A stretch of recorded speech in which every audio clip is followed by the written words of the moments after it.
The Dave Hooker Show. A presentation of Off the Hook Sports. Objective insight, expertise, top guests. Available on YouTube, Apple, Spotify, and the Off the Hook Sports app. Download now for free. Also available on offthehooksports.com. I compute and obey. Now to Dave Hooker. Ready. Here we go, off and running, and my, oh my, the twists and turns of week one in college football continue, and this time it is at Clemson's behest, as we'll discuss whether or not the Clemson era is over. Congratulations to Tyler Barron and Joe Milton as they receive SEC Player of the Week honors. It is a Tuesday. What does that mean? John Adams will join us. You know we love that. And let me go ahead and say, how are you, Caleb Calhoun? I am good. I'm good. Labor Day is over, and I feel like I'm back. Do you ever have a 3-day weekend where it's like you're supposed to be a break, but actually it's kind of stressful because you just don't feel like you're in the routine you need to be in? That's me. Yes, it's called Labor Day weekend because covering football, it is not a holiday and everybody else is off. So if you need something specifically business related, you can't get in touch with them and you just have to kind of throw your hands up at the end of the day when you've written all you can and you've said all you can on a show, and then you just move on. So that's what I did. Got to spend a little time with the missus and the puppy that I got. So that was my Labor Day. Other than that, we had a show because if you take Labor Day off and you cover football, I don't know what in the world's wrong with you. So John Adams, Labor Day or Thanksgiving, right? That's right. I missed a lot of Thanksgivings and a couple of Christmases. So glad you're on board. Go ahead and get the hit the like and subscribe button. Turn your notifications on too. We always greatly appreciate that as we've got an absolute ton to get to. Also on this day, I guess what would the year be? I sent you the link. I forgot to write down the year. But on this day, in 2013. It's the 10-year anniversary. Yes. Peyton Manning threw for 462 yards and 7 touchdowns to lead the Broncos over the Super Bowl champion Baltimore Ravens. Wow, he was pretty darn good in that game, which makes me wonder, will we ever see a Peyton Manning, a statuesque quarterback who can't get out and about again? I kind of doubt it, but we'll discuss a little bit later in the program. Also, Billy Napier, too early to think about his replacement. Spencer Rattler, John jokingly said in a text, but he may be serious. Should he just call it a South Carolina career and go to the NFL? So we'll have college football week one takeaways a day late because of the holiday and games played on a Monday. So a big weekend of college football. Let's bring the man in. We love it when he's a part of the program. John Adams now joins us of the Knoxville News Sentinel and Gannett News Services USA Today.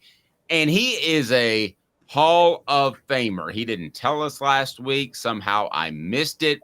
But he went into the Tennessee Sports Hall of Fame. John, congratulations. I will, for now, evermore call you Mr. Hall of Famer.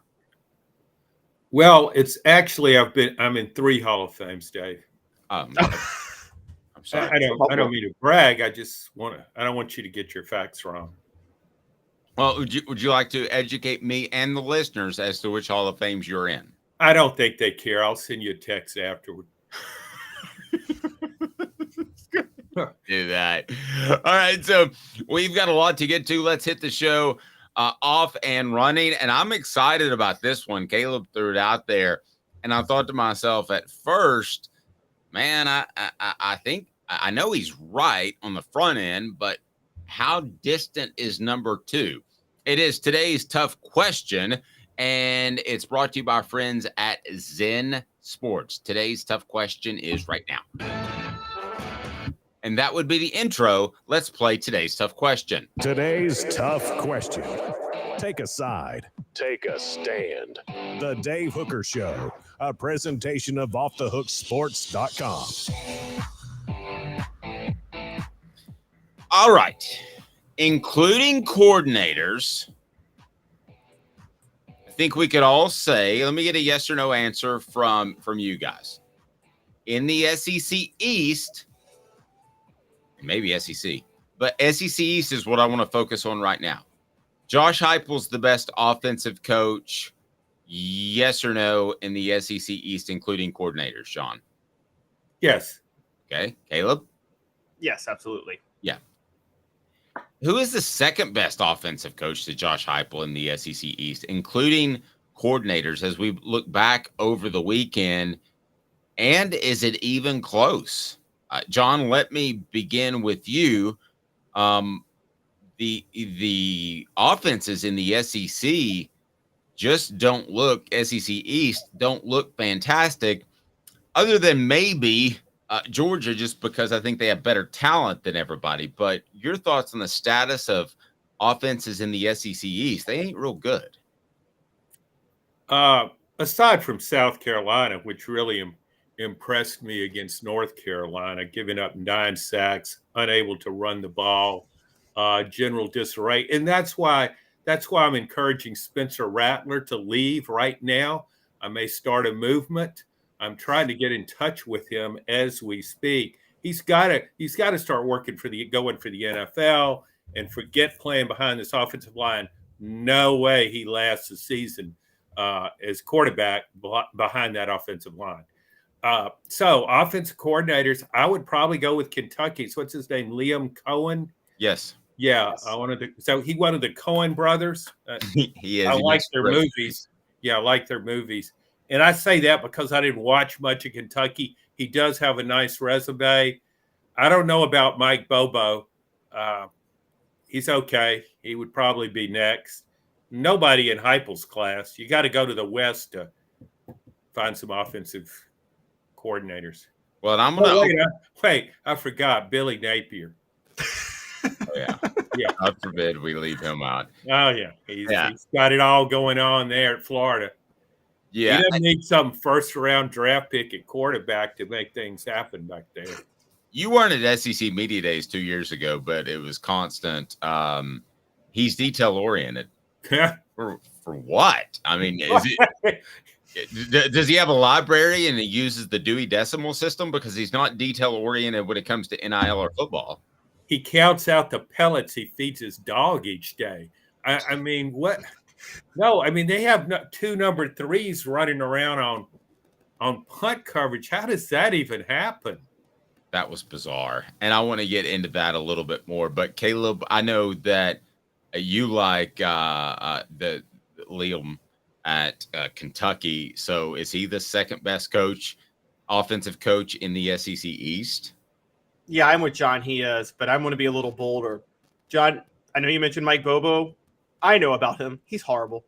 He's terrible. And Tennessee fans should celebrate the fact that I think Liam Cohen is the only other offensive coordinator with brain cells in the SEC East right now.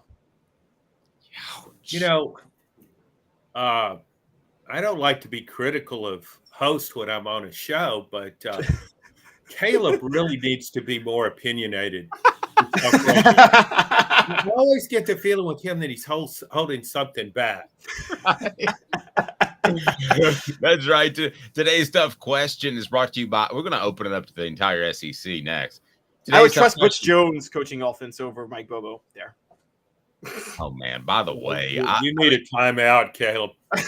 Wow, Butch Jones was crying Saturday and throwing his players under the bus. It was the crying game.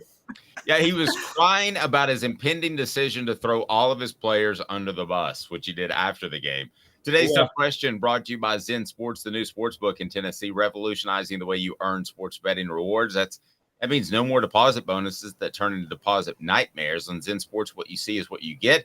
And with their cash rewards program, you get a lot of cash. For a welcome bonus, earn an unlimited 5% cash back on your betting volume for your first 15 days when you sign up with the promo code HOOKED. That's HOOKED. That's right, unlimited 5% cash back. Keep betting, keep earning. with up to 3% cash back on your betting volume every month after that. Refer friends to earn a percentage of their betting volume as cash rewards too. Zen Sports bringing the cash back to Tennessee. So if you bet big on sports, you want to be betting on Zen Sports. Zen Sports betting just got better. Use the promo code HOOKED. All right, let me open it up to the entire SEC. Is Josh Heupel still number one, John, as an offensive coach? And if I open it up to the West, who's two? Yeah, Josh Heupel's still number one. I go back to the his first season at Tennessee when he averaged almost 40 points per game with a very limited offensive depth chart. I thought that was amazing what he did with that team. Of course, last year he led the country in scoring and yards per game. Number two, there's some good ones over there. Hugh Freeze is really good, but I got to go with Mr. Personality, Bobby Petrino. I mean, he's not just a highly likable guy. He really knows offense, and he's the quarterback's best friend. A&M looked like a completely different team with him at calling the shots, and so did Connor Wigman, the quarterback. The highlight of the weekend for me was when there was a substitution issue with A&M's offense, and they flashed to Bobby Petrino in the press box, and he leaned so far back in his seat, I thought he was going to fall over, and then he threw his pen behind him. He was that upset, even though the team was ahead 35-7. We talk about Billy Napier with details.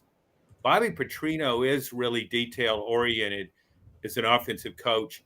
You have to do things the right way with him, or he will be in your face, and he likes getting in your face. Yes, especially if you're good looking and you're young and you're female and work in his recruiting department. Cheap shot. Cheap shot. Cheap shot. Come on, Dave. Everybody's got some skeletons in their closet. They've got a past. Nobody's and some have some interns in their closet. Caleb, I would probably differ with John a little bit. I would go Lane Kiffin if you opened it up as far as second. But I do like what he said about Bobby Petrino, and you and I have talked about him. I think he rights the ship to some degree, and probably is a bad thing for A&M because it keeps Jimbo Fisher around a lot. But who do you think is the second best coach before we get into how far is the drop-off from Josh Heupel as an offensive coach? Well, I mean, I trust Bobby Petrino as an offensive coach, but I got to see him against better competition because I still wonder if the game has somewhat passed him by a little bit. He and Jimbo Fisher both are very much, we don't give the quarterback any leeway. It's our offense and we call the plays for them. Very stuck in almost like a Cam Cameron 2012 way of thinking, I feel like.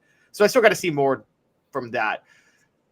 John, you mentioned him. I'm kind of where I'm leaning towards Hugh Freeze. I know it's not a popular thing to say. I'm still high on Mike Denbrock, the LSU offensive coordinator, after what happened over the weekend. I think that might have been a little bit of a fluke blip in the radar, but I think it's Mike Denbrock or Hugh Freeze or Lane Kiffin. I think it's one of those three, but I'll probably go Hugh Freeze. Whoa. I can see. Go ahead, John. I just hit. Caleb caught me off guard with that one. LSU better get a quarterback who can see the whole field and throw the ball over the middle. Well, they need a receiver who can catch the ball, to be fair. They had how many drops in that game? Yeah, but you watch, I mean, some of those play calls were ridiculous, or either, I mean, they're got 3rd and 22 or whatever, and they're throwing a 10-yard out, which Jaden Daniels is really good on, but I'm off his bandwagon. I say bring on Garrett Nussmeier. Okay, so look. He's a better passer.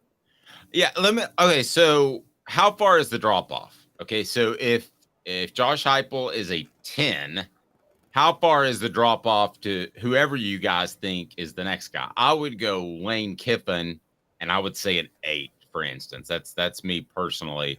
How far is the drop off for you guys in number 2? I think those guys, you've got several really good coordinators in the West, and Coach Brian Kelly's had a pretty good offensive track record. I don't put him in there with those guys, but I guess 8 or 9 would be what I'm saying for those guys. And I think what's impressed me about Petrino the most is probably he's won with a lot of different quarterbacks. And I agree with Caleb that Jimbo Fisher, his offense was good 13 years ago or 10 years ago. But the offenses have passed him by. I don't think they passed Bobby Petrino by. No. Caleb, same question for you, and then I'm going to hone it down back to the SEC East. I'll still go 9 with Hugh Freeze because as low as I think of Hugh Freeze the person, I will say I can't ignore his track record at Ole Miss. Okay, so I hone it down now to the SEC East. If Josh Heupel is a 10, where's the next guy on a scale of 1 to 10? No matter who you think it is. I would go with Cohen, I guess. I would say maybe a 7. Okay, Caleb? I'm right there with John. Cohen's a 7. The question is, what's the next guy rated in the East after Cohen? And I'm going to go like -17. Yeah, the next guy's a pretty big fall off. And in this day and age of football, wouldn't you rather have a great offensive coach than a great defensive coach? In other words, if you compared Nick Saban's first season at LSU, they had a great defensive coach. Nowadays, I think you want a great offensive coach because some of the changes that they have made. Let's talk a little bit of Florida football because Tennessee's next significant game will be against the University of Florida because I think they've got Austin Peay under control. But let's get to it right now. It's what the H? What the? What was he thinking? Release the hounds. The Dave Hooker Show. Keep cool. A presentation of offthehooksports.com. What the H? Today brought to you by Andy Mason, andymasonrealestate.com. So the University of Florida starts the season at a whopping 0-1, and it was a 24-11 loss to Utah that really didn't even feel that close. And it was like they were out physical even in the first quarter against Utah. And I'm not selling Utah short. I liked Utah all of last season. I love what they've done out there. They play a physical style of football that you don't think of when you think of West Coast football. So I do not think this is a bad loss. But the way it looked that they got out physical, and this is year number 2, is it too soon? Am I overreacting to say that Florida needs to think about Billy Napier's replacement? Is that too soon? Yeah, it's too soon because it's going to hire a new AD before it hires the next football coach. Okay, give me a little bit of background on that. And I know it, but for our listeners, they basically hired a sports information director as their athletic director. And there's nothing wrong with sports information directors. Scott, personal biases. Scott Strickland. When's the last time you've been a beat reporter? Boots on the ground, face to face, nose to nose with those cats. Go ahead. Not that my therapist has to hear about that. I didn't realize beat reporters were so courageous. Make them sound like Navy SEAL members. I would go. He hired Dan Mullen, and there's nothing wrong with that hire. It just didn't work out because of his recruiting. But this bit, and then he hired Billy Napier. You can't go from. I think he went from a decent hire to a really questionable hire. And does anybody think Billy Napier will have the success that Dan Mullen did? He did have success before everything just fell off the bat because of his recruiting. But in terms of managing the team, he got Florida in the SEC championship game. I don't see that happening with Billy Napier. But I think you can't. I don't think you start doing that now. He's got a $39 million buyout. But there's a lot of, to me, contradictory stuff going on with him.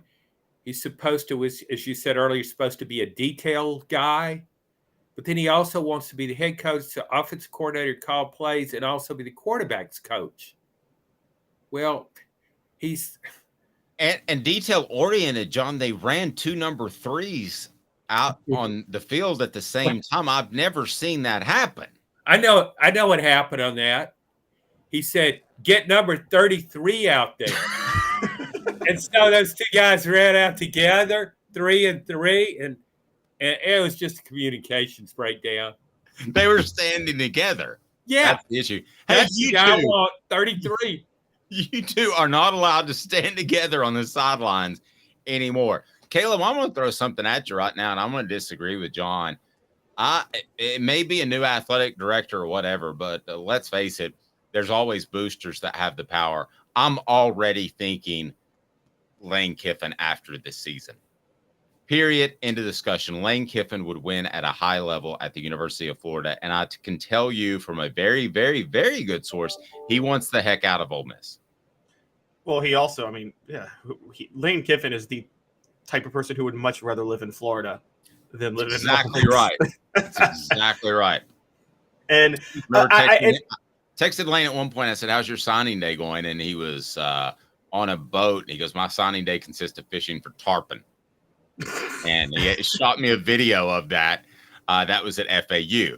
So, yeah, he would move in a heartbeat. He lobbied for the LSU job before his friend Ed Orgeron was even fired. And, I know he wanted the Auburn job, didn't get it. It would be bad news for Tennessee. But if I'm Florida, I'm Billy Napier has already run its course in a little more than a season. Caleb, I would make that move in a heartbeat. Would you? Yes. I want to say the only thing I won't overreact to is that this has nothing to do with how I feel about Billy Napier as a coach. And I don't overreact to last weekend with Miami and Florida State, but with winning. Miami and Florida State, because of this new move, I think they're still stuck in the ACC for a long time. And so their revenue is going to be significantly less than Florida's for the foreseeable future. I think just because of that alone, Florida is going to get to a point where they can just so easily recruit the state better than the other two schools, where they can get all the talent to specifically go to Florida, that I think it's going to be kind of a Tennessee situation with Fulmer in the 90s, where Tennessee could have their litter of Georgia or Alabama kids because those programs were down at the time. And I think that it'll be a point to where like Florida's success may be immune to the head coach, whoever the head coach is, because it's going to be so easy to get talent in Florida.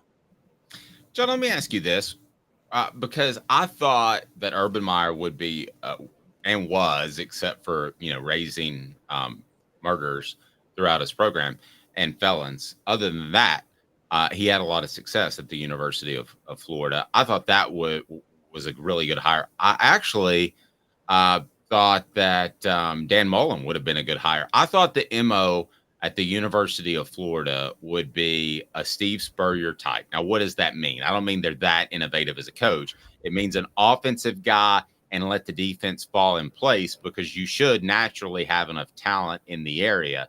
Is that still the MO? Because if so, Lane Kiffin fits that to a T. Plus, he's a pretty tireless recruiter as well. Yeah, Lane Kiffin definitely fits. Billy Napier didn't fit. You go back and you look, Florida made a great hire in Steve Spurrier. It made a great hire in Urban Meyer. And it made a good hire in Dan Mullen.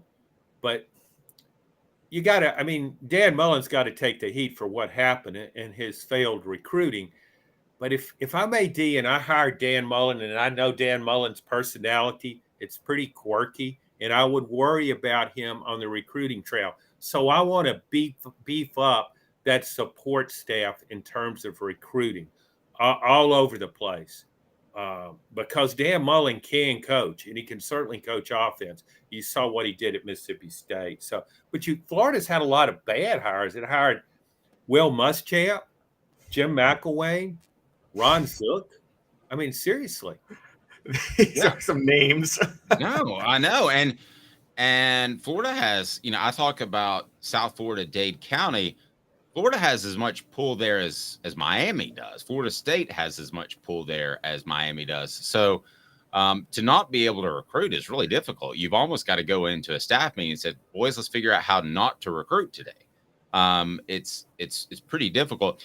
Are we looking at an SEC East, John, let me begin with you and go to Caleb, that is just absolutely ripe for the picking. Because when Tennessee won a national championship in 1998, when they had great success winning 2 SEC championships, we're talking about partly drunken Ray Goff, who was at Georgia, and then Jim Donnan.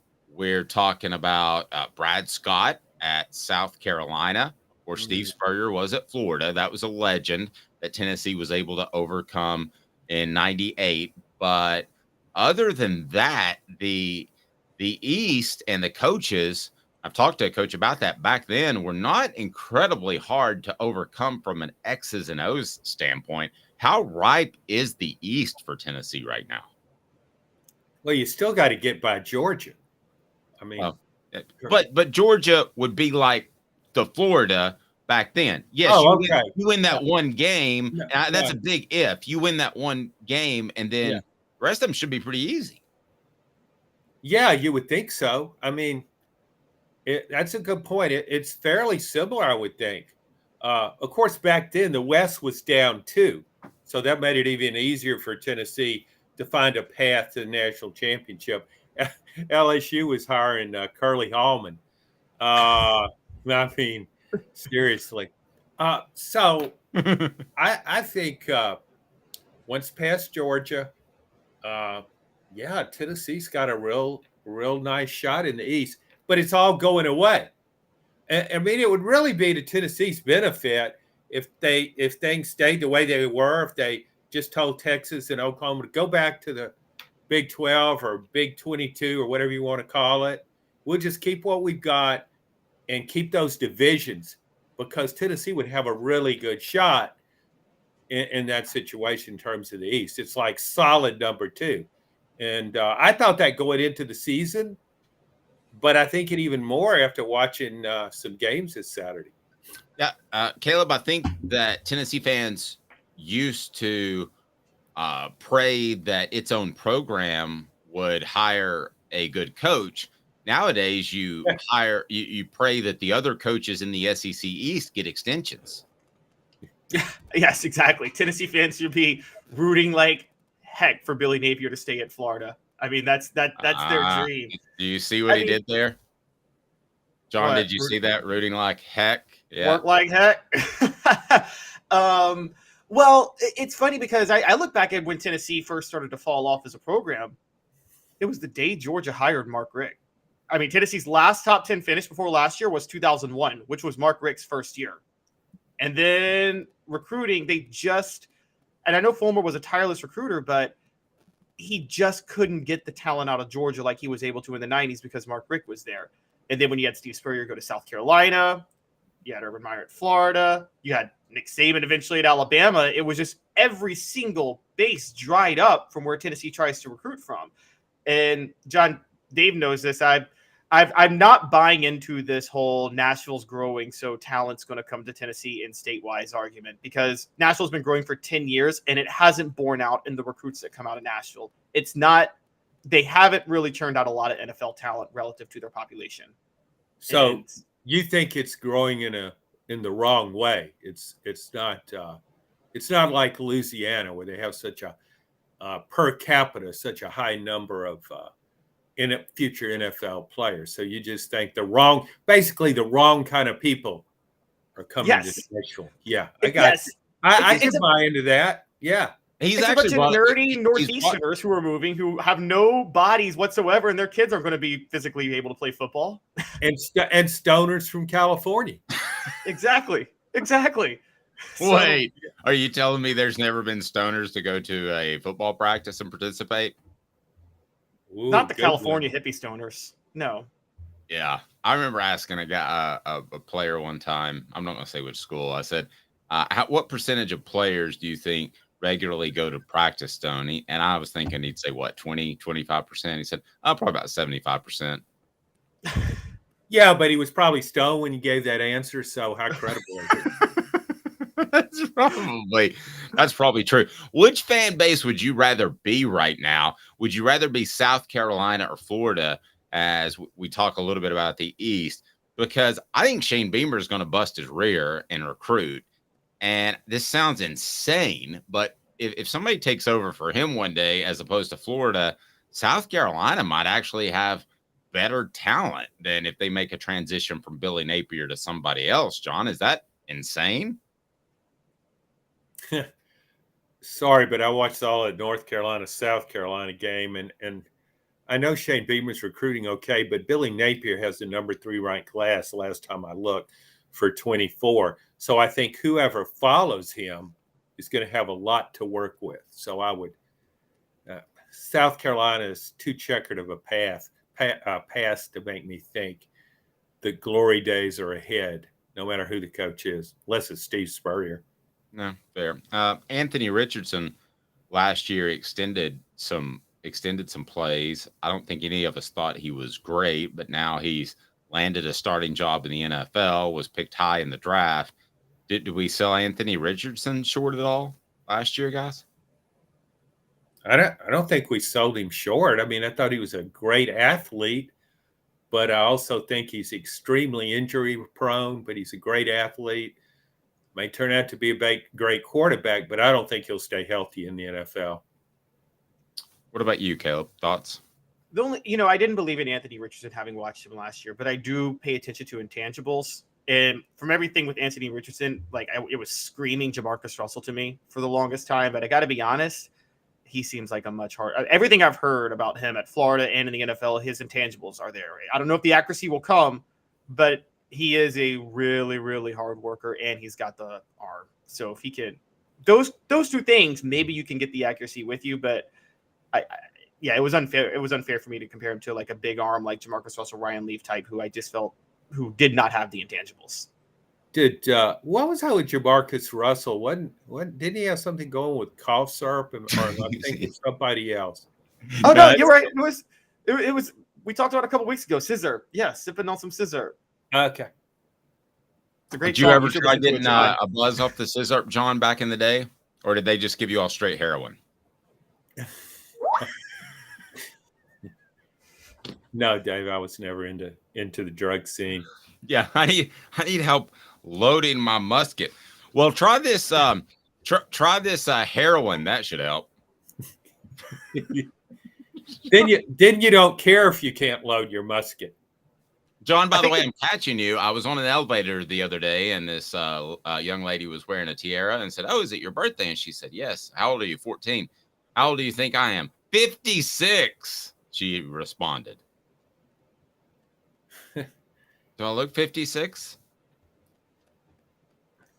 What's our next question, Dave? There you go. All right, we'll get to that. And that is Joe Milton III named SEC Co-Offensive Player of the Week. Tyler Barron named the SEC Defensive Lineman of the Week. I want to ask John after this, who exactly will be Tennessee's second best player after the season? And we'll take a closer look at what the Vols did very well against Virginia. Hang with me for 90 seconds. He's John Adams with Caleb Calhoun. I'm Dave Hooker off the Oak Sport.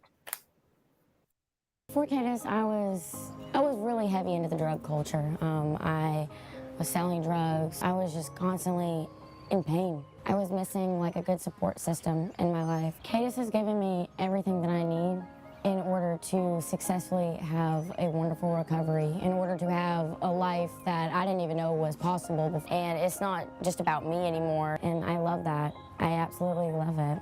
You can take your life back. Call Cadis today. With all that sun, sand, and salt water, the beach is a very relaxing place. Unless you wear contacts. Ow! Open your eyes to the best the beach has to offer with LASIK vision correction from Campbell Cunningham Laser Center.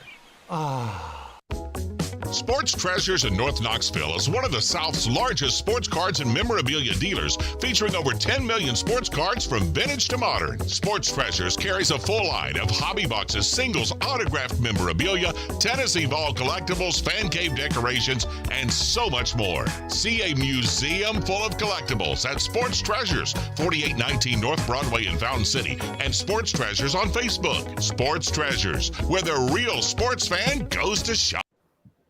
Objective coverage. Hey, that's new. If we get caught, we're going to jail. The Dave Hooker Show, a presentation of Off the Hook Sports. YouTube, Apple, Spotify, and the free Off the Hook Sports app. I'm going to need to see some identification. Back to Dave Hooker. So we began the season saying that Cooper Mays was the most important player for Tennessee, other than Joe Milton, and maybe even most important with Joe Milton on the slate, because there's a drop off to a guy named Nico, and he should be pretty good. By the way, did you get any strong thoughts, John, on what limited time you saw out of Nico in relief duty on Saturday? I didn't pull much away other than what I already thought. No, I mean, we've all heard really good things about him. So he didn't do anything to change my way of thinking. And I think there's a tendency with someone who is ballyhooed as Nico, when they go into the games, fans will magnify anything he does in a positive manner. If he catches this shotgun snap flawlessly, people will rave about his ball handling skills. I just think that's the nature of the beast there. No, I agree. Remind you that portions of the program brought to you by AndyMasonRealEstate.com. Best prices, best service in the biz there in the Knoxville area. He's my realtor. He should be yours. AndyMasonRealEstate.com. Again, AndyMasonRealEstate.com for all of your real estate needs. So we talked about Cooper Mays being the most important player before the season. Then, bam, Ollie Lane jumps in. And the interior of Tennessee's offensive line, I thought, played really well. I didn't think there were any A-gap. Again, this is Virginia, but there weren't any A-gap pressures, which is the gap between the center and the guard. And also, I thought that at times there was a really good push in the interior of the offensive line. So I ask you this, guys, who are Tennessee's, at the end of the season, we will say this guy was Jalen Hyatt. In other words, we would all have said at the end of last year, Hendon Hooker was the best player. So if everything goes to plan, Joe Milton at the end of the season, we will say Tennessee's best player was Joe Milton. So after what we saw on Saturday, who's vying to be the second best impactful player? Because we saw a lot of guys contribute. Tyler Barron wins SEC Defensive Player of the Week. So defensive lineman, not player. Lineman. Defensive lineman, excuse me. So, John, let me begin with you. Who's in the running to be the second best player of the 2023 season for the Vols when all's said and done? I really like Amari Thomas. I hadn't seen a guy in the middle of the line at Tennessee do what he's doing in a while. He was really covering ground. He's strong.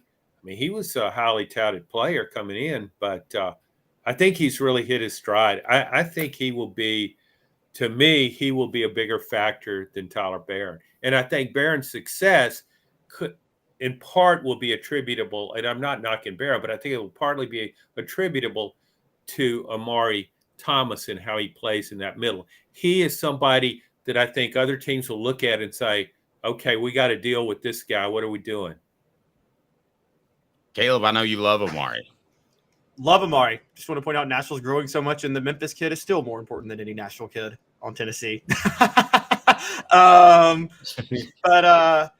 I actually do love Amari. And it's funny, John, I said the exact same thing over the weekend. I felt Tyler Barron and James Pierce, everything they did was because of Amari, and the one touchdown drive that Tennessee gave up just happened to be the one drive that Amari Thomas got hurt. So I'm with John on that. I'm still probably going to go. I'm going to go on the other side, but I'm going to stay in the trenches. I love Javonte Spraggins. I still love Javonte Spraggins. I think he's the centerpiece of what makes Tennessee's interior blocking go so well when they run the ball. So I'm going to go Javonte Spraggins, but I mean, I'm only doing that because John picked Amari Thomas, because I would have picked Amari Thomas. I'm gonna differ from both of you guys, and the reason I'm going to do so is because of that Sunday show with Fred that we did on what day of the week you think, John? I have no idea. Sunday. It's called That Sunday Show with Fred. Thanks for listening. Yeah. Yeah, I really appreciate that, and it's brought to you So by that show, what day is that show on again, Dave? it's on February. That show Billy brought to you Napier probably would get that wrong. he shows up on a Thursday. He goes, "When are we doing this show?" But that show brought to you by the Harold Group. Harold Group Security Solutions, leadership, experience, specialization, addressing problems through unique mission-specific mitigation techniques. Also making your children safer one school at a time. They work with private schools to avoid just the traumatic, terrible school shootings that we have seen. Go to heraldgrp.com, heraldgrp.com. Tell your school administrator that's who you need to make your school safe, and they'll be working with public schools soon. I'm gonna offer you this, John. You may not have seen it, but our friend Fred White, I said, who does he remind you of?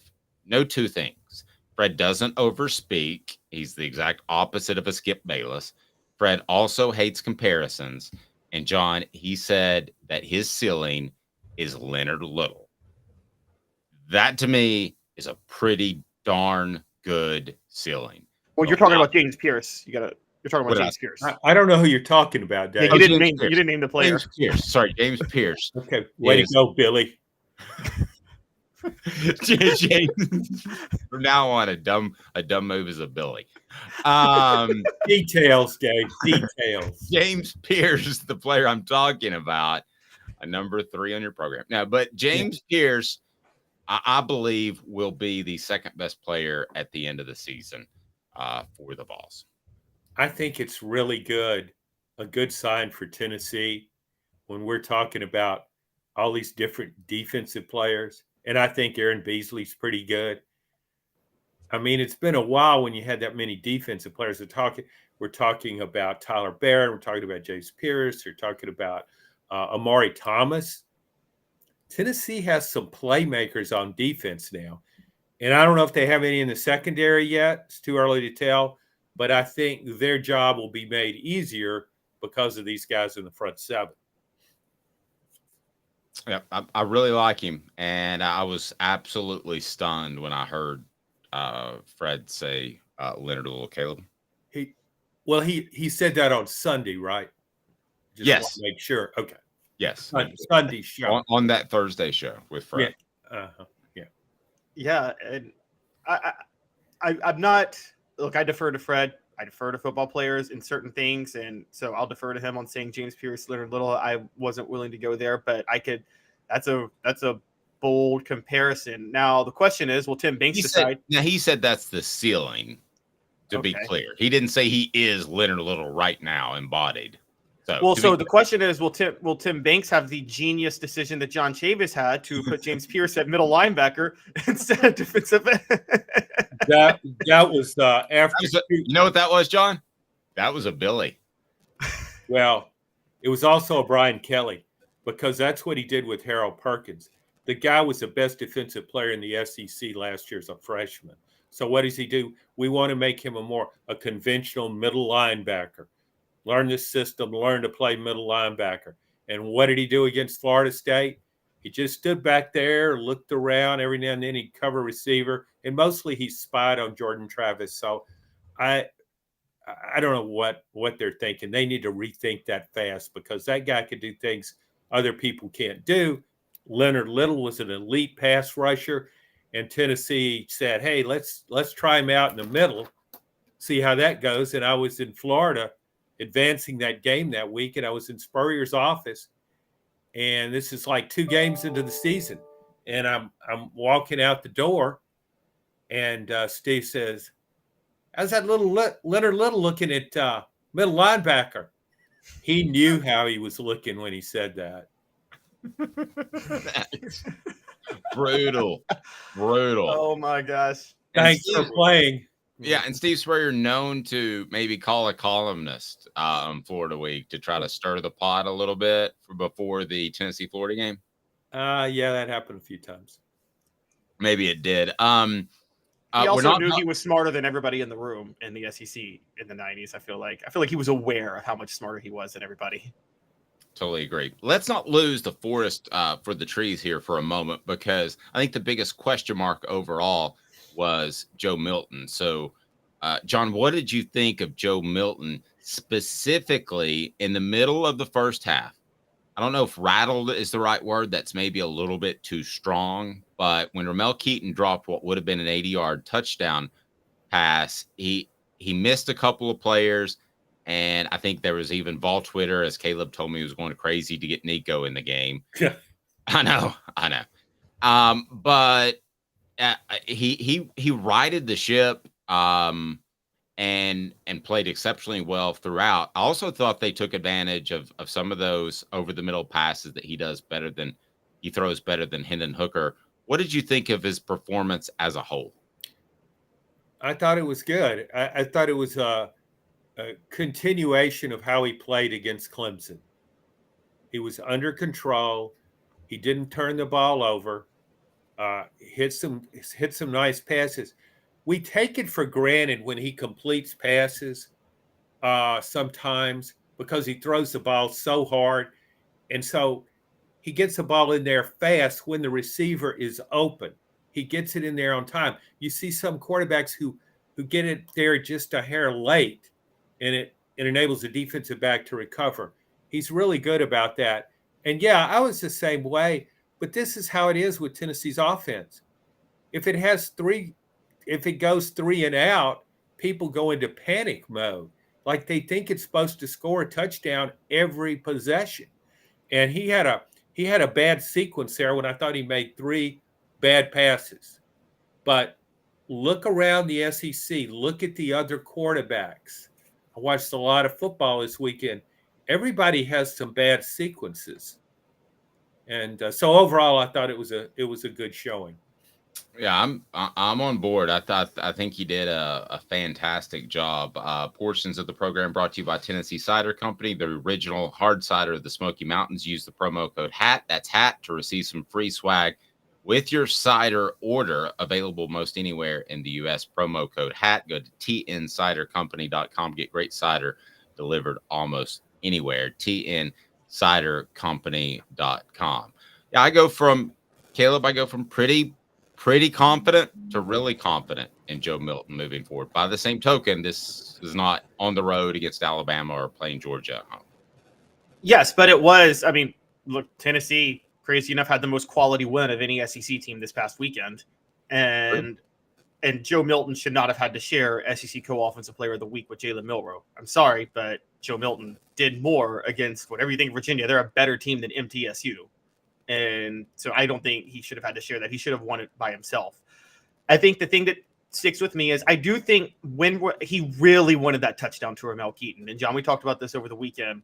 And I think you could tell that it rattled him just a little bit when Keaton dropped it because he really wanted that touchdown back. And that's when the overthrows came, or the missed throws came on the next drive. And I think the thing that really sticks out to me is he did, right after that, settle down. Don't forget, it was their second touchdown drive. I think it was like a 2nd and 22. And he made a perfect pass to Ramel Keaton right at that point. And that easily could have been a time where he could have panicked. Yeah, that was a good throw. And, I'm with you on Jalen Milroe. I think there's so much certainty about Alabama's quarterback situation that when Jalen Milroe went out there and didn't turn the ball over repeatedly as he did last season at times, there was just a rush to judgment about how good he has become. I'm still not sold on Jalen Milroe. I mean, I think he's a terrific runner, but I'm still not sold on his just dropping back there, completing pass after pass. We'll see against better competition. Maybe we'll see this Saturday. John, last thing, you've had a weekend to watch the college football and the SEC. What was your prediction before the season for Tennessee? And would you change it if I gave you a redo after the first weekend? No, and I wrote this. I like Tennessee more. I predicted Tennessee to go 10-2. I look at it maybe still 10-2, but a stronger 10-2. I liked it more after that game. And for the main reason is because of what we have discussed earlier about the defense making plays. Tyler Barrett, Omari Thomas, I just feel the defense just looks stronger, looks quicker. So I would say Maybe not any better than 10-2, but it's a stronger 10-2. And I don't see it getting blown out by Georgia. I don't see it getting blown out by anybody. I think he'll be competitive against the very best teams on its schedule. John, great stuff. 3-time Hall of Famer John Adams joins us, and we really appreciate that. Have a great rest of the. Don't laugh, man. That's awesome. If they had a birding Hall of Fame, you'd be a 4-time Hall of Famer. No, I'm a C- birder on my best day. But you are. The great birders. The great birders laugh at me. Yeah. You're like a Division II birder. Yeah. He still lost the 1800 election to Thomas Jefferson, though. So, John, have a blessed week. We appreciate it, buddy. Take care, guys. John Adams of the Knoxville News, the Sentinel, and we love his Tuesday visit. It is time for 4 Downs, as we're going to break down what we saw over the weekend in the SEC, and we get to include your thoughts as well. So we want to see them on the message board. And Caleb, if you can monitor the Twitter as well, we would love for you to respond there, and we'll include your comments. And this week, maybe, just maybe, we'll have our text line up. We're excited about that. I keep you up to date. I think technically in the biz, you're not supposed to unveil something until it's ready, but I just tell you about it. And by the way, we'll have a way for you to order the Celebrate 98 book, which I'm not going to lie to you, I'm proud of and excited about. And it's because of Fred White, because of the access he was able to give me. So it's not me. It was a team effort, and I can't thank Fred enough. But that'll be up for you to order. You can order it with Amazon, but if you want to do me a favor, order it on our own site, which should be up today. And basically, you don't give Amazon more money than they deserve. 4 Downs is now. 4 Downs. 4 questions. 4 answers. The Dave Hooker Show. 4 Downs. A presentation of offthehooksports.com. 4 Downs brought to you by our friends at the Hemp House, the premier hemp dispensary online with great variety, great selection, and strict standards to ensure you only receive the best in CBD or Delta products. HempHouseChat.com, HempHouseChat.com. So 4 Downs is now. Let's take a look back. The weekend that was. We usually do this, of course, on a Monday, but with Labor Day, we got some extra football on a Monday night. Cooper Mays, what should people do to follow the program? Cooper Mays here. Hit like and subscribe. Thank you, Coop. And what down? Coop here. First down. Let me ask you this, Caleb. Is the SEC as a whole up or down compared to last year? I think right now you would say, and this isn't just based on this weekend, you would say down just because the quarterback play in the SEC is significantly worse than it was last year. I think it will still right the ship, but I think the SEC does have an issue with quarterback play.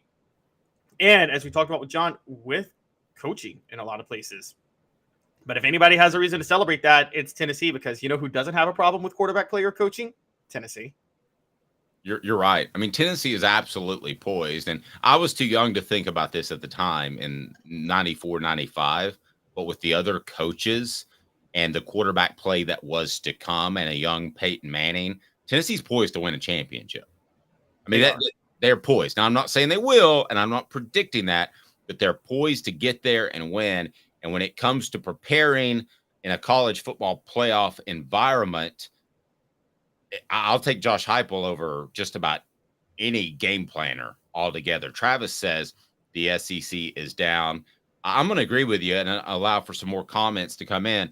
I think it is because strictly quarterback play, but at the same time, down or not, Florida has been down, and I don't know that they upgraded. I didn't think they upgraded with Billy Napier at the time, but I feel like that's been proven through 14 games now of his career at Florida.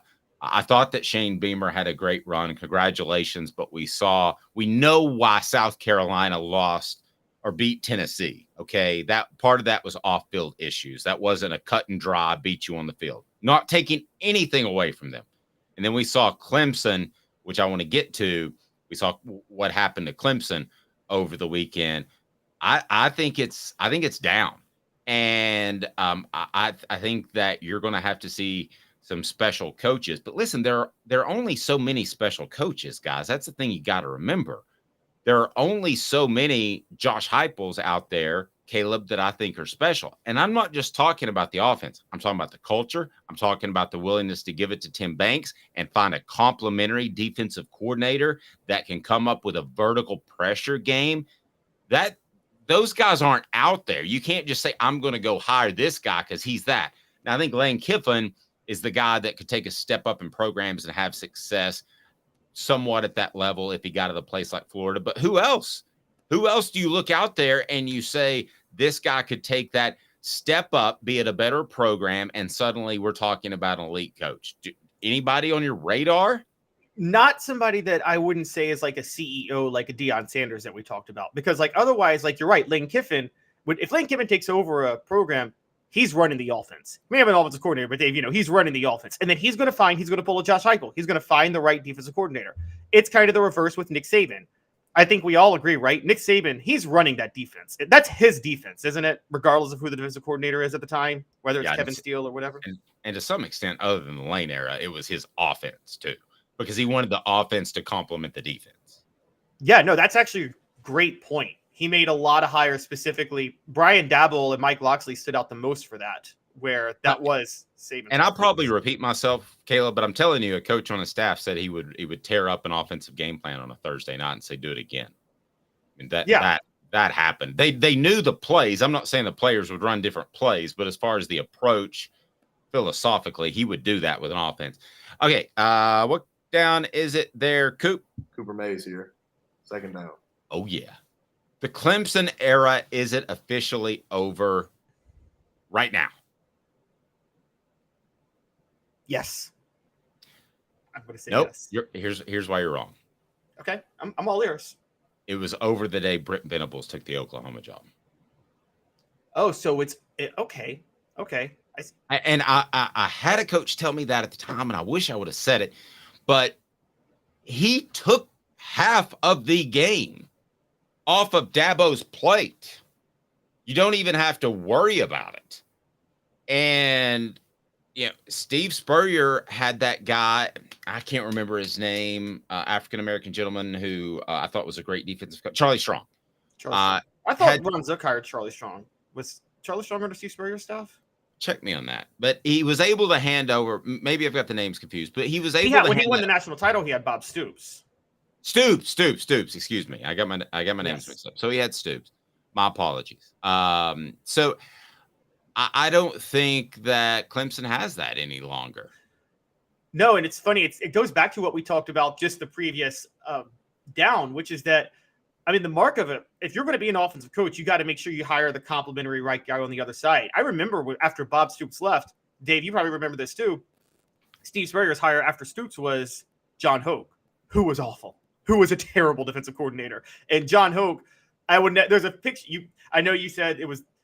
There's a picture of him looking dumbfounded on the sideline when Travis Stevens ran for 230 yards on Florida. John Hoke having no idea what's going on. So, yeah, I think that I could see that. I just would have thought Dabo would have made the right hires. Dabo always struck me as kind of the CEO type who made the right hires. I thought Garrett Riley was a good hire. I know you bring up Brent Venables, but, I mean, Kate Klubnik looked as bad last night in the loss to Duke as he did against Tennessee back in the Orange Bowl. That's looking like that wasn't a fluke, how bad Kate Klubnik played. Yeah. Listen, Tennessee was very fortunate that John Chavis was not a people person, and he didn't do great in interviews, and he never got the head coaching job he wanted. They were very fortunate that he was stuck in that position, and he didn't get another gig. Brent Venables must have been better in the interviews. He must have come across better because he got a job like Oklahoma. Oklahoma, I'll say this. I mean, that's not a job where you go hire a coordinator. You hire a proven coach. I don't care if it's a thug like Urban Meyer.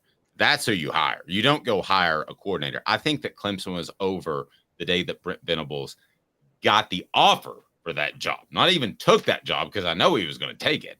But when he got the offer, I think it was over. What down is it, Coop? Tennessee center Cooper Mays here. Third down. Dion for real, yes or no? Mm-hmm. I'll say yes as a recruiter. I think Dion is a smart. No, you can't. No, you can't caveat it. Fine, yes. I'll go yes. Okay. And the reason is because he can recruit. I will go yes for now. I don't think it'll hold up because I think his coaching staff will get poached. And I think, and unless But you're don't the you think right he's going to guy, be in a situation where a lot of he'll have his pick of the litter of good coaches as assistants after these coaches get poached? fair point. I mean, one of the things that hurt, I think one of the things that hurt Fulmer with the Dave Clawson hire, you probably know this, Dave. You were knee deep with the program. You're right. He could have hired Gus Malzahn, but it probably was harder to have his pick of the litter because there were talks that he was on his last leg at Tennessee. And I think a lot of assistants may have been like, I'm going to steer clear of that. Yep. Good stuff. I think he's for real for now. I want to see what happens when he doesn't have his son was special. I knew that going in, and his son was a special quarterback. I didn't think he'd be that good in game one. So remember that he has a year left, and then he could go to the NFL. Maybe he stays with NIL money. Who knows? But and remember this too, that Colorado is probably going to be a glass ceiling in terms of talent and in terms of exposure. I mean, the SEC and the Big Ten, I think, are going to continue to grow in the exposure that they get. Fourth Down brought to you by Rick Terry Jewelry Designs. They want to be your jeweler looking for affordable game day jewelry. How about the Fire Opals? Those are a Tennessee tradition. Go to rickterryjewelry.com. That's rickterryjewelry.com. What down is it, Coop? All SEC center Cooper Mays here. Fourth down. All right, so I just want to ask you, I want the Caleb call for fourth down. What was your biggest takeaway about only one team from the weekend? Mine was Colorado and what they did. I did not think that they would be good in their first game. I did think Dion would have success at Colorado. So what about you? Your one biggest takeaway? My biggest takeaway about one team is Georgia. They got an issue. They got an issue because of Mike Bobo. Their quarterback situation is not good with Carson Beck. And I think we talk about the SEC being right for the taking with the exception of Georgia. Dave, I don't know if Georgia's an exception this year. That's crazy to say, I know. But I don't know if Georgia's an exception. I think they might be down with the rest of the SEC in offense. And a lot of people are going to start celebrating Stetson Bennett after this year. Yeah, I think Stetson Bennett as a leader, as a fourth quarter playmaker was undervalued last year. And we got a lot of Georgia fans that thought I was stupid. You were stupid. I did some Georgia shows that I didn't think Mike Bobo was a great hire. And I think you've got Alabama and Georgia in Nick Saban and Kirby Smart that are going to run more pro-style ball control sets. Not really pro-style. I don't want to say it like that, but ball control sets. Does that make better sense? I mean, not flinging it all over the place, but I just don't see that that's going to be the long-term answer for winning in college football. And I think the long-term answer is, quite frankly, what Josh Heupel's doing. I don't think this is a flash in the pan. You could have argued that last year was a flash in the pan, but that would be another big takeaway. The way Tennessee played, the culture's still there. The defense is better. Joe Milton lived up to the hype. He's not going to play perfectly all year, but that's another big time takeaway. Wow. Somebody else arrested at the University of Georgia. Unbelievable as these traffic issues continue to happen. We will get to that in a moment. Anything else you want to get to as far as four downs? We might need a fifth down like the old Colorado game, but anything else you want to touch base on before we get to another Georgia staffer? Breaking news today that Georgia had another player arrested for a traffic incident. Anything else you want to hit on in four downs? I'll give you 5, 6, 7 downs. Yeah, a few things. One, I said last week, college football's cheating the fans with these bad slated games. They're also cheating the fans with running the clock. You would think that if the running the clock on the first down, the time of the game would be like the NFL. The length of the game was the exact same. They just ran more ads. So fans are being cheated with fewer plays and just as long. Pac-12, 13-0 right now. No Pac-12 team has lost. They're 2-0 versus Power 5. Not bad for a folding conference. That's insane. Yeah, it is. I'm not going to overreact to the Florida State statement win. I think that game just got out of hand too quickly in the fourth quarter. I still don't think Florida State is good. And look out, along with Georgia, Ohio State has a quarterback issue too. That Kyle McCord, I might be calling for Ryan Day to be fired. Listen, I thought that Tennessee would be in a position to make a run for a national championship. And I don't want to overstate this, and I don't want to get people too excited because it's one game. I thought they would be in a position to make a run at a national championship in 2024. My question would be a rebuilt offensive line. But what did I see on Saturday? I saw some depth in being able to bring in an Ollie Lane, the Andre Keurig cat. I see the fact that they're building depth there. So without Cooper Mays, they still look good. I saw a defense that's improving and seems to have a real plan. And then all the things that you mentioned as a backdrop, Tennessee be in the national championship game this year. I'm not ruling that out. I'm not, because a lot of good programs are down. That other Georgia staffer that was arrested in 2 minutes. Hang tight, he's Caleb Calhoun. I'm Dave Hooker, Off the Hook Sports.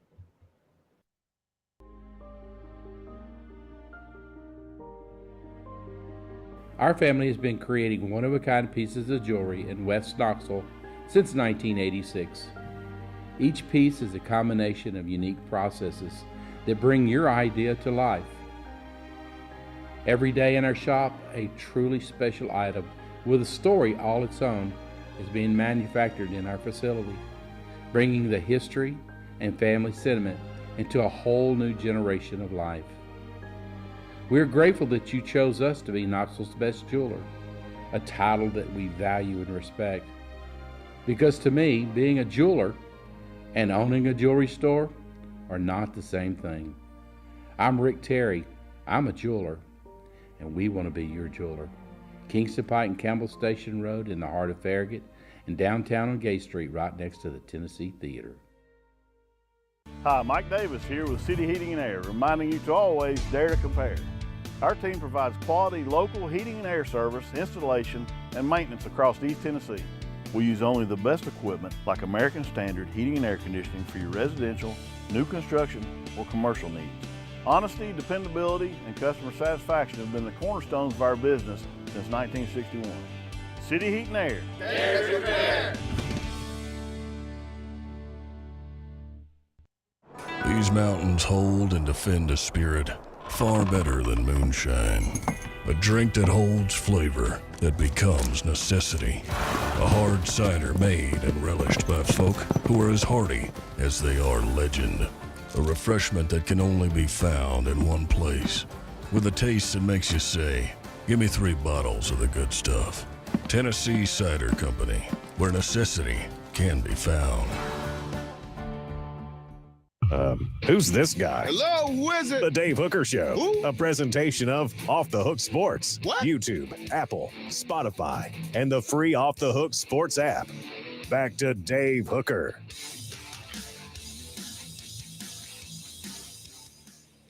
Man, I'll tell you something.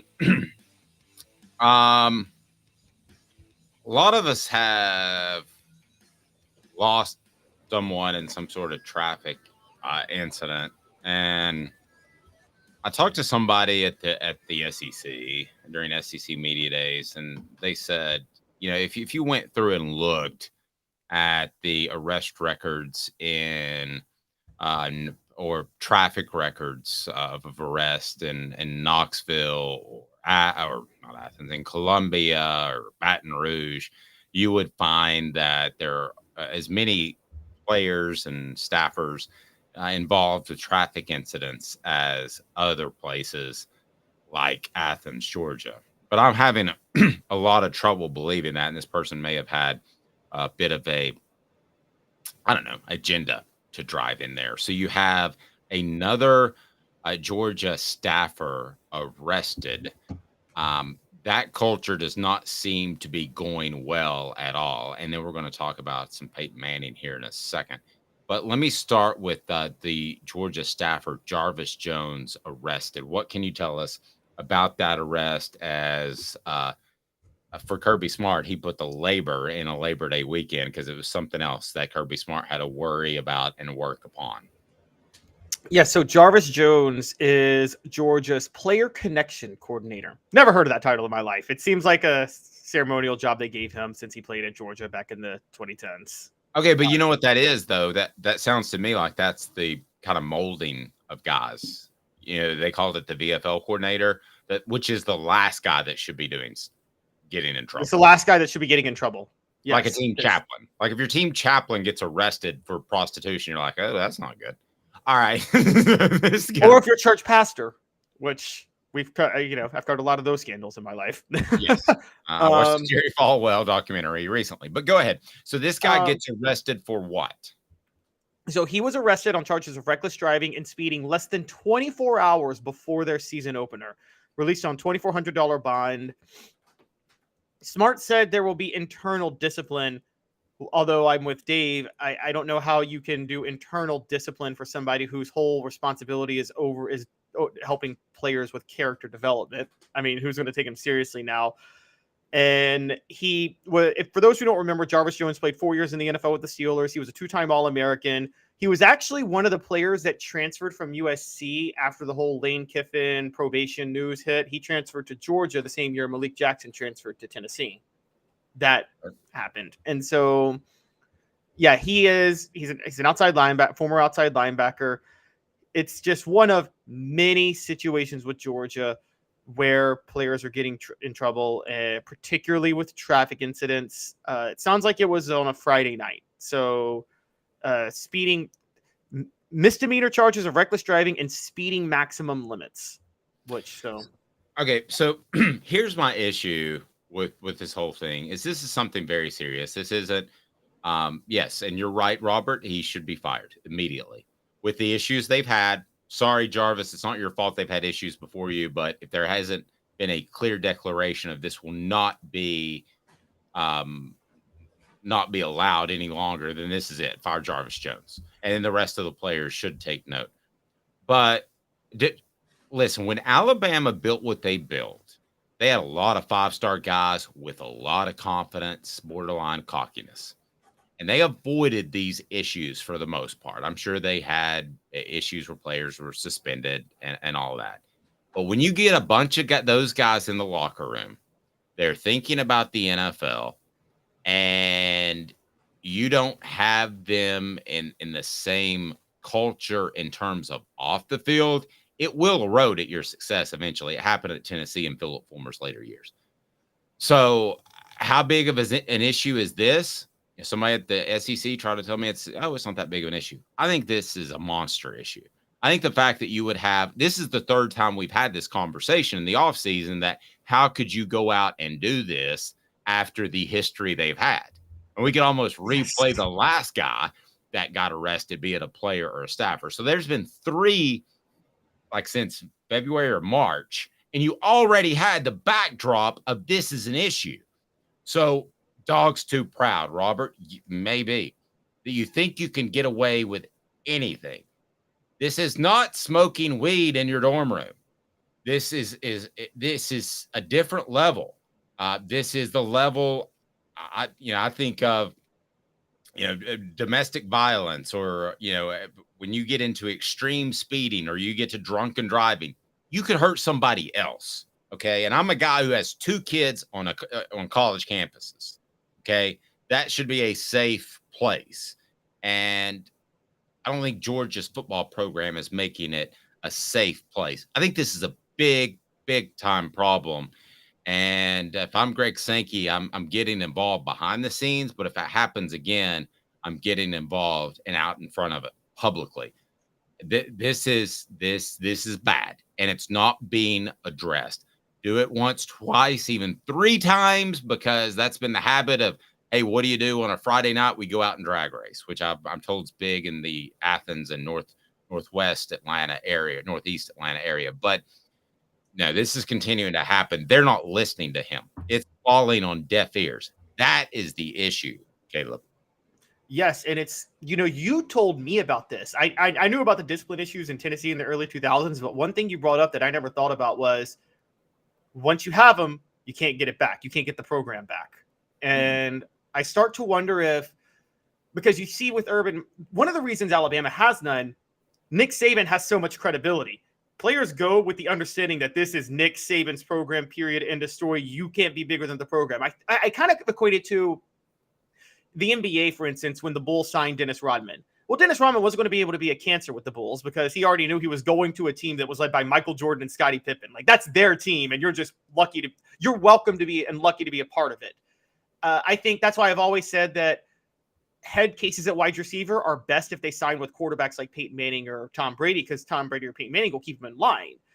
Well, Kirby Smart, you would think, has that credibility, but now I'm thinking in my head, what if he got to where he is by ignoring these issues for so long, and we just don't know about them until now? Now they're getting exposed. Right, because more people are going to cover it. Elias says Smart is setting himself up for a massive narrative shift if he starts losing some games. Let me offer this too. What I think a lot of people think that Georgia is just going to take over. I'm not talking about you as Tennessee fans or those that see what Josh Heupel is doing up close and personal. But I think there are a lot of people that believe outside of individual programs, talking about a lot of national media, that Georgia is just going to take over. And they're going to go in this Alabama kind of run, and they're going to win 4, 5, 6 championships moving forward. Historically, that's not the case. It's not the case at all. If you look back, the greatest coach of his generation, in my opinion, in the SEC was Steve Spurrier. How many championships did he win? One. Just one. Right? And he was lucky to get that one. Okay. Vince Dooley. How many he was a great coach. He should have won more than one. He won 2. Won one. He should have won more than one. He won 1. Pat Dye won 0. What's that? Pat Dye won 0, and he's a legendary coach. Pat Dye won 0, legendary coach. So basically, who are we talking about? The coaches that really set up dynasties. We're talking about Paul Bear Bryant. We're talking about Nick Saban. Who else in terms? Woody Hayes. And when I say dynasty, I'm talking about long term. It's hard to do in college football to win 2 titles, which they've done. But it's even more difficult to keep that going for 3 titles. I believe if something's not changed quickly, that yes, the narrative shifts on Kirby Smart. What do we talk about now when we talk about Urban Meyer? We don't talk about the 2 national titles at Florida. We talk about the fact that those guys were a bunch of thugs, unless it's a propaganda piece by Netflix. So, and Florida still hasn't recovered from that as a program. They really haven't. Yes. And let me tell you how this works as a program to give you a little bit of insight. This is so cyclical because what happens is, especially when it's a former player, but what's going to happen with this Jarvis Jones thing and what happened at Tennessee, you come out, you get arrested. That's news, right? No question about it. Okay. Now you go to, let's say, an arraignment or a continuance or whatever. Well, that's news again because it's in the court system. So you report it again. So this one incident, maybe a 2-minute stupid decision in his life, can be front page news 6 or 7 or 8 or 9 or 10 times, depending on how it plays out with each step in the court process. Well, now you have Georgia with about 8 of those incidents going on. And if you don't think that parents look at that and think, man, they're in the news again, when in reality, it may just be, what's it been 12 incidents? I've lost track, but it's been double-digit incidents. It could be in the paper on a regular basis. Big time problem for Georgia. And I'm telling you that I don't think this is anywhere close to corrected. And if it's not, it will be what erodes them as a program that could be an Alabama type dynasty, which I never thought that they could. And I don't think anybody can until I see it with my own eyeballs. I didn't think Alabama and Nick Saban could do what they did till he did it. I mean, there's no reason to think anybody else can do it moving forward. Yeah, I agree. And let's not forget how lucky Nick Saban had to be. Okay, so 2009 he wins it, but 2011, if Oklahoma State doesn't blow a 17-point lead to Iowa State on a Friday night, LSU's playing Oklahoma State for the national title that year, not Alabama in a rematch. 2012, he lucked out on Ohio State just happening to be on probation when they were undefeated to get to play Notre Dame. And there's a lot of things that go in. I'll tell it. Look, the narrative on Georgia is about to get bad. Dave, I just talked about their issues on the last segment on Mike Bobo and Carson Beck, and I'm just not a believer. What happens if the offense, if they continue to look hideous? Fans are upset. You know this. Arrests become even bigger stories when you start struggling on the field. That people start talking about them a lot more. 2005 Tennessee, that all season, that's when the Fulmer Cup was created because there were like 21 arrests. I heard a lot more about those arrests after the 2005 season than I did before the 2005 season. Yep. And the media by nature, the national media starts poking around when you're a bigger story because Georgia is going to get more clicks or views or reads if you want to go back to the 90s. And they're the national champion 2 times. So more people are going to be digging around into those things. And nowadays with social media, it goes viral. The only program I can think of that had elite success for a long amount of time, and there were a lot of not great dudes on that team, is Miami. And why is that? It's because Miami's local media was more concerned about covering the Dolphins. Miami's college football program, even when they were great, they were second to the Miami Dolphins as far as interest. I mean, if you've ever been in South Florida, that's apparently obvious. And they ran a bad boy Pistons thing. We're like, yeah, we're thugs, and the rest of the college football world hates us. So we're going to take the college football world by firestorm and just piss everybody off. And that kind of made them marketable to the rest of the South Beach recruits. Well, they appreciated it at that time. And, you know, it wasn't alcohol. The drug of choice was cocaine. So it fit right in. And I don't think anybody had a problem with people getting wild and on a football team. And I remember Ed Orgeron saying everybody celebrated Warren Sapp on Saturday, but nobody wanted to go get the M16 out of his dorm room on Monday. And he was serious. He said that to the Knoxville quarterback club. So it just kind of fit the tone of South Florida at the time. So on this day, in 2013, September the 5th, 2013, Peyton Manning threw for 462 yards and a whopping 7 touchdowns to lead the Broncos over the defending Super Bowl champion Baltimore Ravens. And they were able to win that game with a pocket passer that absolutely was one of the best at the game. My question for you, are the days of Peyton Manning over? Do you have to have some sort of running ability to have success at a high level playing quarterback in football nowadays? No, there will always be room for drop back passers. If it wasn't for the titles alone, we might be talking about Joe Burrow being a better quarterback than Patrick Mahomes right now. Joe Burrow would have he's very close to maybe being the best quarterback in the NFL, Joe Burrow. I will say this, the days of a mediocre pocket passer is over. So you can't be mediocre in the NFL as a pocket passer. You have to be elite. But yes, you can be elite as a pocket passer. Joe Burrow, Matthew Stafford's 2 years removed from a Super Bowl. Jared Goff is going to start for the Lions this year, even though I think Hendon Hooker might get that job later down the road. I think there's a lot. I think pocket passers are still a thing in college, in the NFL. As long as they're elite, as long as they're great with their decision making, yes, you can still be a pocket passer and work out. Okay, so if Peyton Manning came out in last year's NFL draft, would he go number 1? If he had the exact same type of season he had in 97? Yes. No, because you're kind of proving the reason is like Joe Burrow went number 1 because Joe Burrow threw 60 touchdowns. Peyton Manning threw 37 in 97. So but as a player, though, I'm talking about, you have to break him down as a player. I mean, this is a different day and age of football, but just as a player, what he was able to do, his accuracy, would he have been the first pick in the draft? Well, then, yeah, I'll still say first pick, particularly when he kills it in the interviews. I mean, look, we know this. Look, I've talked to Fred. I know people are unfair with revisionist history with how they treat Ryan Leaf, and I totally understand that. But I do know it's not a lie that there were some intangible concerns over whether or not to draft Peyton Manning or Ryan Leaf. And intangibles was a big reason, I think, that Peyton Manning ended up being the most valued prospect of the two in the draft. And you know Peyton Manning's going to knock it out of the park. And I just want to point this out. For those who don't know, yes, Peyton Manning was flat-footed, but he had a 4.88 40 time. Well, Patrick Mahomes runs a 4.8 40, and he's the best quarterback in the NFL. That's not that much faster. And so, yeah. And to clarify, I don't think flat-footed. I thought he had good feet in the pocket. Now, he couldn't run. So those to me are I don't think he would. I think he would have gone number 2 to Bryce Young because of the mobility. I think the mobility would have outweighed everything else. There's the size factor, though. Peyton's There is the 6'5", size Bryce factor. Young is 5'10". But there was also with Leaf, there was that he was even more of a statuesque type of pocket passer, that he had heavy feet. I mean, he could run. I thought he was kind of considered a John Elway type. He wasn't.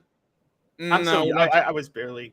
Yeah, not to that extent. I mean, he would break tackles and he wasn't afraid to run, and it made for some cool highlights. And he was probably more athletic than Peyton. But I think Bryce Young in today's football would have gone 1, and Peyton Manning would have been 2. Even okay, but who would you bet on right now? And I have a lot of respect for Bryce Young, but Peyton Manning coming into today's NFL or Bryce Young, who are you going to bet on, Dave? I would bet on Peyton Manning because of the size issue. I think that Bryce Young will be incredible as long as he's healthy, but I don't think he'll stay healthy for 12, 14, 16 years. Yeah, that's a fair point.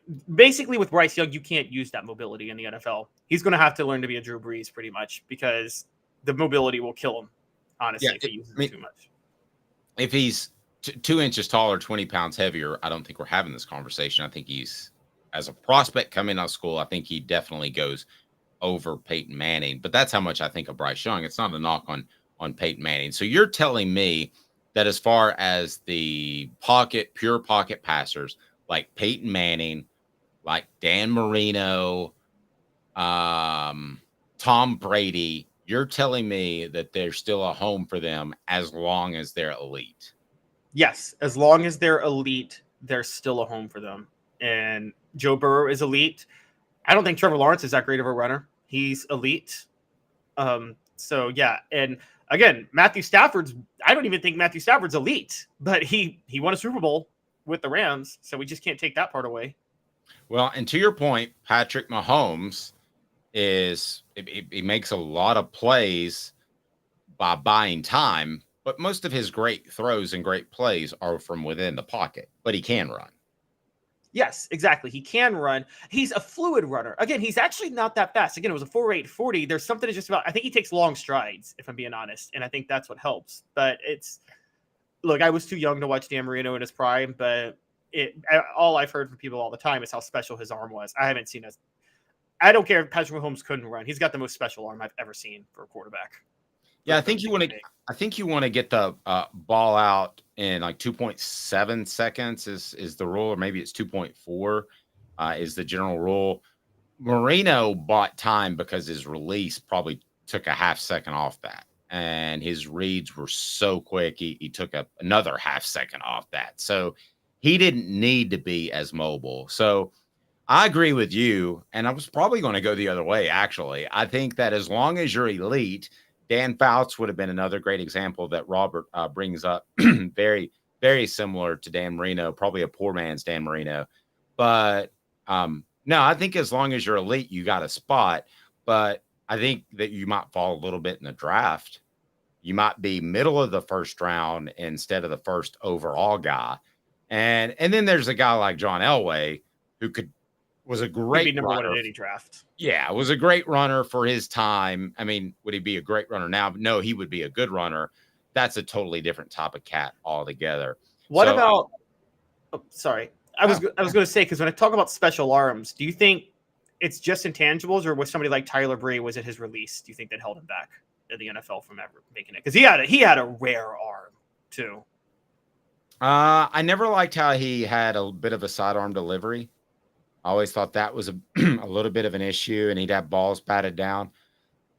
I think a lot of this is luck, to be real honest with you. I think going to the right coordinator, I mean, if Jalen Hurts goes to a lot of other places, is he having elite success in the NFL? I would argue no. So yeah, if Andrew Luck goes anywhere else, he's in the Hall of Fame, but he went to the worst organization that Peyton Manning masked all of their flaws, and Andrew Luck was put on suicide watch with how often he was hit at Indianapolis. Yep. We appreciate John Adams. Big show. We appreciate everybody on board. Show exploding. Thank you for that. We'll let you know more about the Celebrate 98 book that is coming out. And then tomorrow we'll be joined by Jimmy Himes. It'll be Josh Ward on a Thursday, and a Football Friday with Fred. Fred White will join us as well. So he's Caleb Calhoun. I'm Dave Hooker. Have a fantastic day, evening, morning, whenever you're watching this. This has been a presentation of Off